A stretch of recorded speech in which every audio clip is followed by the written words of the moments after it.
Okay, welcome back to the Bootleg Corner. It's been a while since I did the review, since my last episode on the Shogun Season 1 finale, but we are back in business once more as Guy Ritchie's League of Ungentlemanly Warfare hits the digital screens this week, and I just had to see it myself. Now, prior to this, Guy Ritchie had been sliding slowly into my fraud watch because his last two movies have left me scratching my head as to the point, relevance, and general direction of the plots. This movie had most of his movies carry wit, pun, some smooth English with the necessary action, but more and more they deviate from showing to telling. A similar thing happened with the Gentleman series that I tried to watch that sincerely. I tried, but the more I watched it, the less interest I could maintain throughout the movie. It didn't feel real. There was too much slick talking, like look at this and look at that, and the actors looked good enough, but they were somehow overacting and not taking themselves seriously.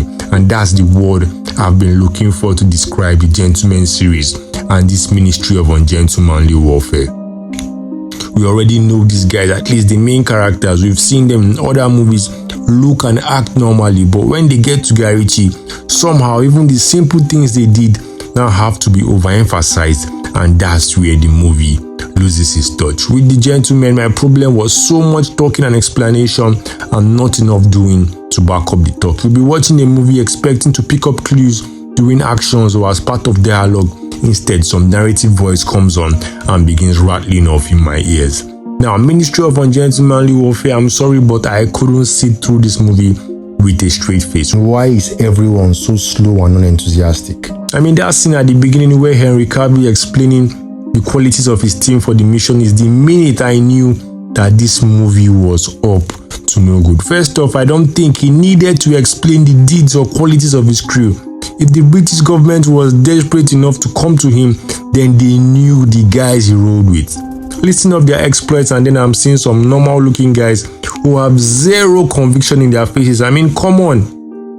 Come the fuck on, Guy Ritchie. I'm not expecting them to be bathed in blood or something, but watching that scene, I just knew this would just be one of those movies where they speak a lot of English in British accent, mix a little bit of action, and just call it a day.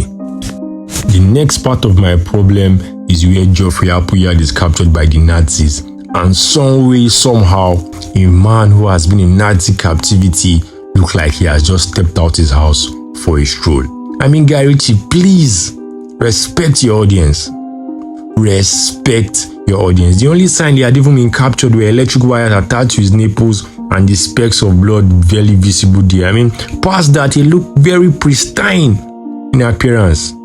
Before all this, when they even chose to go into the Nazi camp, I thought at least they'd try a little attempt at camouflage by wearing the uniforms of the Nazi scouts they had killed. But no, they strolled into the camp in normal clothes, no attempt at sneaking in, just popping guns and killing people easy as you please. Guy Ritchie, you've been in the game for so long to be displaying amateur actions like this. They walk in and out of the scene with zero scratches on them, not even a dent, and they think I'm expected to take this movie seriously.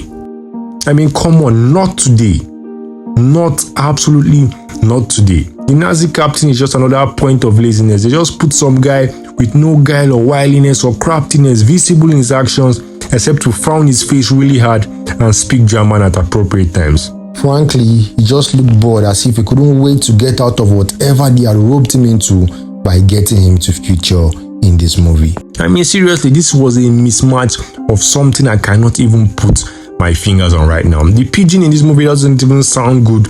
Another mark in the book of overacting, doing too much where little would suffice. With the final action scenes when they were raiding and invading the Dokesa, I said to myself, the only one who would die would be members of the local militia, and I cannot even say I'm surprised at the turn of events. I can think of only one of Henry Cavill's men who survived a bullet wound to the shoulder, but all of the rest of them came out without a single lick of resistance.